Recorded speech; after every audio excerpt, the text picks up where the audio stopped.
All right, Mize, the Cincinnati Bengals are coming off a thrilling Super Bowl season. Now they're looking to 2022 to have a repeat performance or even do better. But some preseason rankings on the fantasy side show good signs for the Bengals. What do you have in Cincinnati about fantasy football? Yeah, Nick, if you're a team, and especially if you're a fantasy football fan, if you have a guy that's in the top 30 overall of projected points, you'd be pretty happy. Some teams even have two guys in the top 30. But what if I told you the Cincinnati Bengals have five guys in the top 30, which is absolutely ludicrous? And I will go through that list right now. You have Jamar Chase, projected number 4 overall with 366.8 points in a PPR league. Joe Mixon at 7 overall, 301.3 points. Tee Higgins and Tyler Boyd right next to each other, 22, 23 respectively, 276.7 and zero point 0.4 points.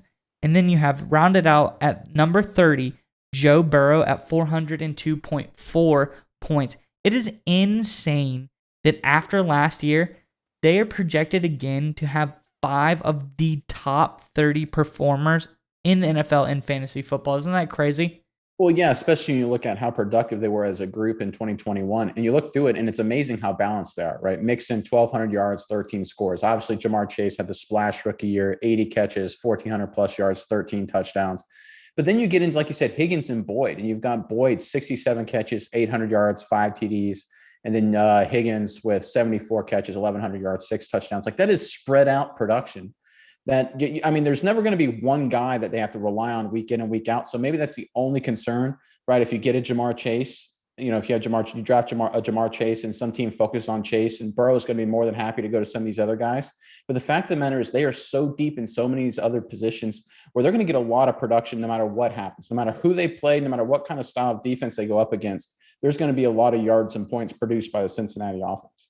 Yeah, and that's the thing, though. When you look at teams, you look at their top receiver, like maybe that guy's going to be your wide receiver 1, okay?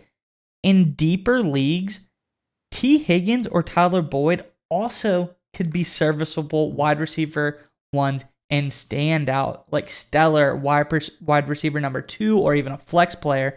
To have 3 guys that are almost projected to have 300 points on all of your receivers is almost unheard of. And then on top of that team, to have a running back who, like you said, the whole team is balanced in production and carries and touches, which is very important in a PPR league. But you have 3 receivers in the top 25.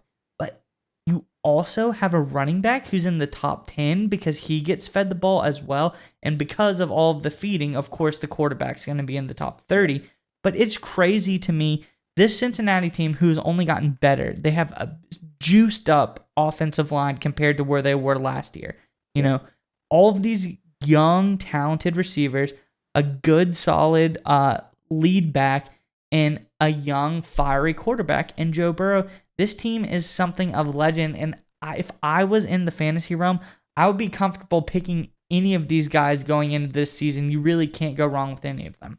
Yeah, and to your point, they did massive upgrades in the offensive line. Lyle Collins from Dallas, Ted Karras from New England, and Alex Kappa for Tampa at center guard and tackle. I mean, they rejuiced everything. But here's one point that will be a big factor, I think, in fantasy leagues regarding the Bengals. CJ Uzama was an alternate target for Joe Burrow, especially in the red zone. He left this offseason. That opens up more touches potentially for Joe Mixon or any of those 3 wide receivers. And more scoring opportunities for those guys. So I think there's as good as their production was last year, there's a lot of potential for them to be just as good, if not even more productive in 2022.